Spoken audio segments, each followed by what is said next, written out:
এওঁলোকৰ লগত তোমাৰ বিয়াৰ প্ৰব্লেমটো ক'ত? মই বুজাই আছো ছাৰ সেইজনী যে দেখিছে সেইজনী মোৰ হবলগীয়া শাহু কি ৰব মেইন জাতকাটো এতিয়াহে পাব সেইজন মোৰ দেউতা হোৱাট? ছাৰ চাওকচোন মোৰ তেজেদিটো শাহু গুচি মা হল দেউতা গুচি শহুৰ হল এতিয়া পাঞ্জলি মোৰ কি হব মই বা পাঞ্জলিৰ কি হম কনফিউজন মানে ছাৰ চাও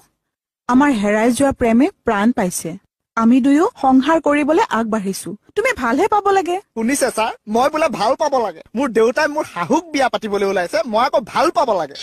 ৰবাচোন তুমি অলপ। কেনেকে ৰম ছাৰ মোৰ শাহু এতিয়া মোৰ কইনাৰ শাহু হব মোৰ নিজৰ দেউতা খুদ মোৰ নিজৰ দেউতা এতিয়া মোৰ শহুৰ হব মোৰ কইনাজনী আহি মাকক শাহু বুলি মাতিব নে মায়ে বুলি মাতিব মই দেউতাক শহুৰ দেউতা বুলি মাতিম নে দেউতা বুলি মাতিম ৰবচোন ৰব পাঞ্জলি আৰু মোৰ ৰিলেশ্যনটো কি হব তাইক মই ভন্টি বুলি মাতিম নে সৰা মানুহজনী বুলি মাতিম